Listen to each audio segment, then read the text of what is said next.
I recently came across a retired couple who'd been enjoying retirement for nearly a decade. Someone asked them what had made their retirement feel so financially secure. Their answer wasn't a complicated investment strategy. It wasn't a secret tax loophole. It wasn't even about having a huge amount of money. They simply said, "It's really that simple, and it works for us." That one sentence stayed with me.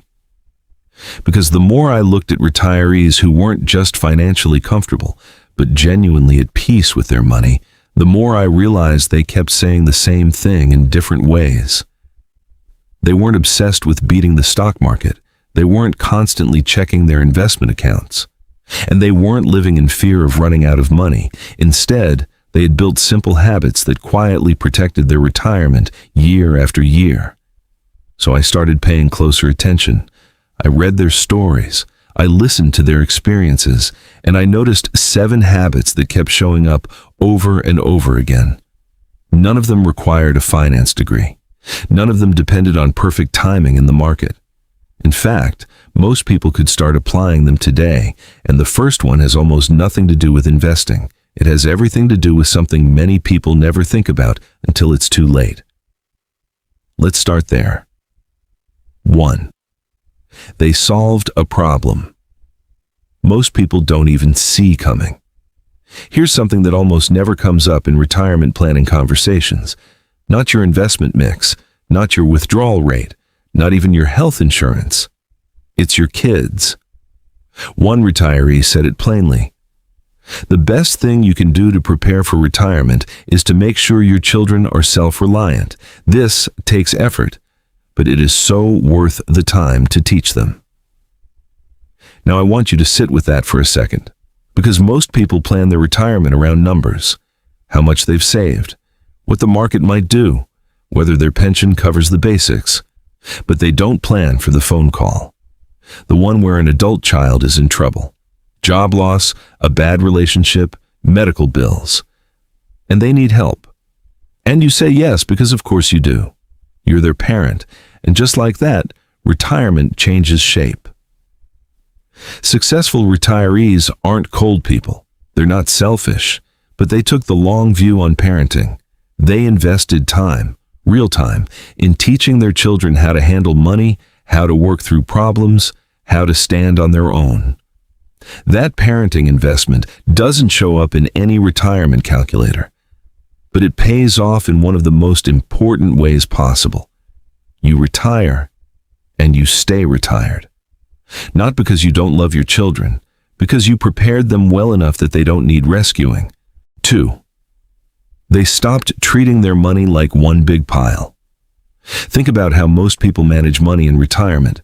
There's a number, the nest egg, the savings, the total, and everything comes out of it. Groceries, vacations, car repairs, gifts, all from the same pot. And every time something comes out, the number goes down, and there's a low-level anxiety about whether there's enough. The retirees who do well broke that pattern completely. They told me they managed 2 entirely separate financial areas. The first is the monthly cash flow. This is the cost of regular life. Food, utilities, medical, transport, whatever repeats at least once a year. Predictable, manageable, contained. The second is net worth. This is the foundation. Investments, savings, property. The big picture number. Not touched for regular spending. When you separate these 2 things, something shifts. You stop watching your overall savings number every time you pay a bill. Your day-to-day spending comes out of cash flow, which is already planned for. Your net worth sits separately, doing its job, and the decisions get cleaner. Something regular? Cash flow handles it. Something big, rare, once in a lifetime, that's a net worth conversation. And we'll talk about how they handle that in just a moment. This isn't complicated. It doesn't require special accounts or financial software. It just requires deciding that these are 2 different things and treating them that way. 3. They have a number they protect. Here's where it gets interesting. Once you've separated your monthly life from your long-term foundation, You need to decide, what does that foundation actually mean to you? What number matters? Successful retirees don't just watch their net worth. They set a goal for it, a floor, a point below which they don't want to fall, and that number becomes a quiet compass for every significant financial decision they make. Here's how one couple described it, and I think it's one of the most elegant financial systems I've ever heard. When their net worth rises above the goal, a good market year, a property sale, something unexpected, that's permission. That's when they book the bucket list trip, help a grandchild with school, do the renovation they've been thinking about for years. But when net worth dips below that floor, no panic, no dramatic lifestyle change. They simply return to regular monthly spending, the cash flow budget from thing 2, and they wait. That's the whole system. What makes it powerful isn't the math. It's that it takes the emotion out of the decision. You don't have to ask yourself every time whether you can afford something big. Your net worth number already answered that question. If it's up, yes. If it's not yet. No stress. No guilt, no second guessing. 4. They designed their monthly life to cost less than it brings in. Live below your means is advice that's been around forever, and most people nod along when they hear it, genuinely intend to follow it, and then don't quite get there. Not because they're irresponsible, but because they never actually designed their life around it. They hoped it would just happen. The retirees who sleep well at night didn't hope. They set it up deliberately. They structured their regular monthly expenses, the cash flow bucket, to be consistently less than what comes in. Every month, without fail, a small surplus lands. Not a lot, but it's always there. And here's the thing they'll tell you. And this surprised me the first time I heard it. Living below your means in retirement is actually easier than it sounds. Because something happens to people in their 60s and 70s. The hunger for things, new things, more things, quietly fades. One person described it perfectly.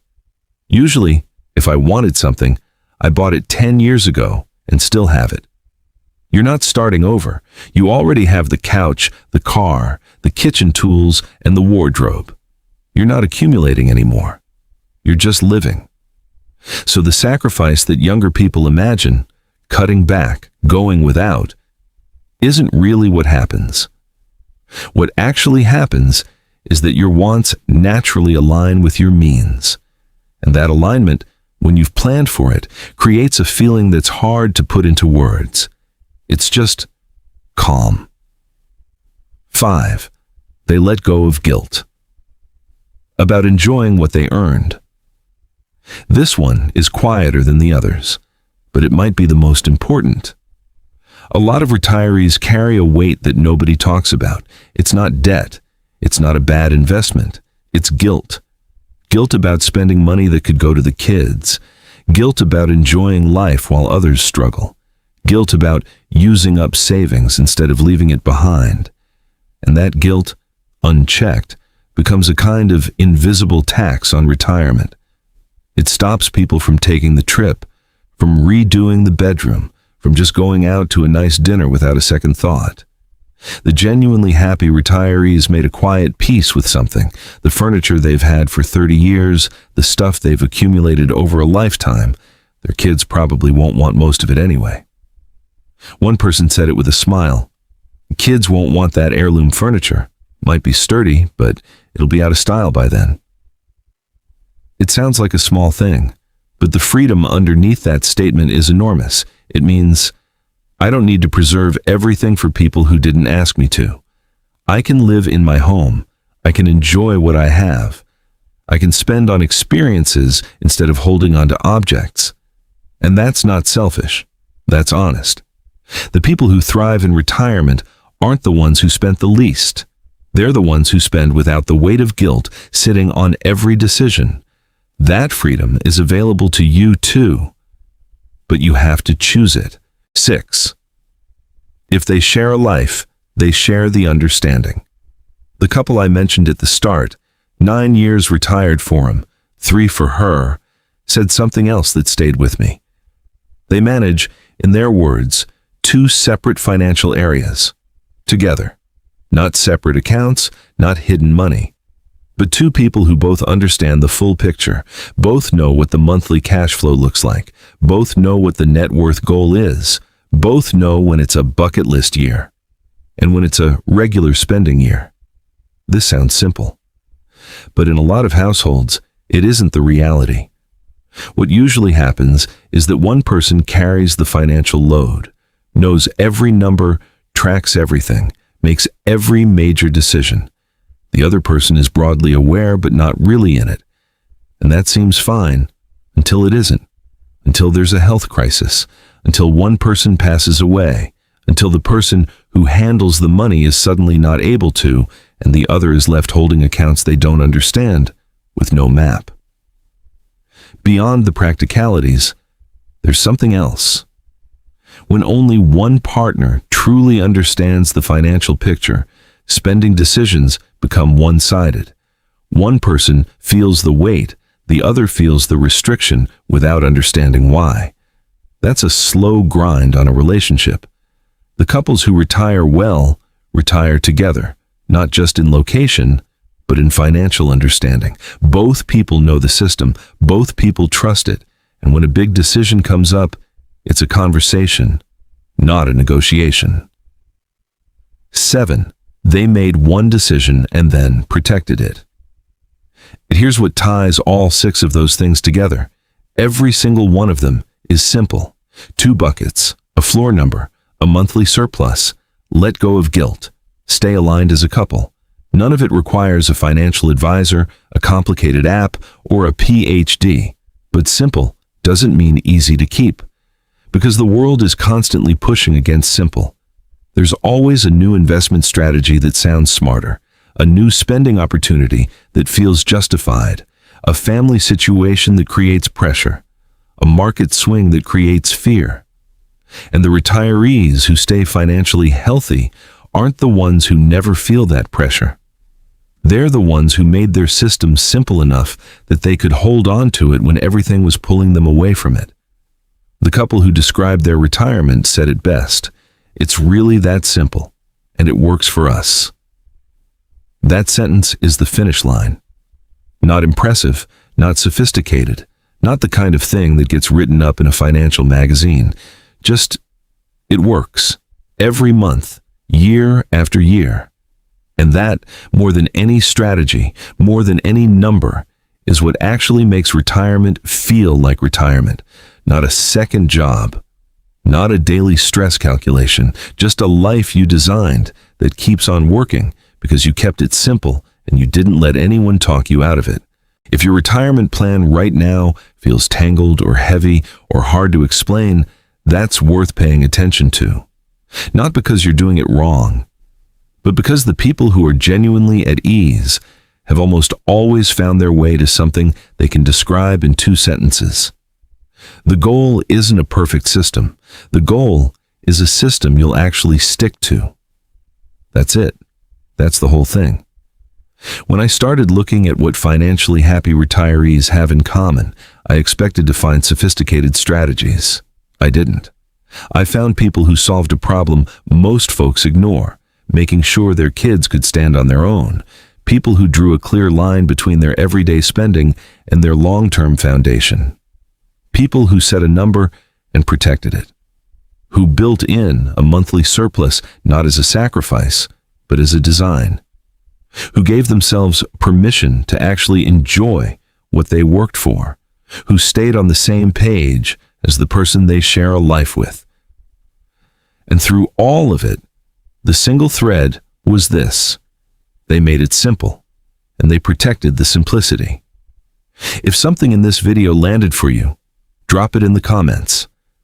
I want to know which one hit home, and if you know someone heading into retirement who needs to hear this, share it with them. It might be the most useful thing they watch this year. See you in the next one.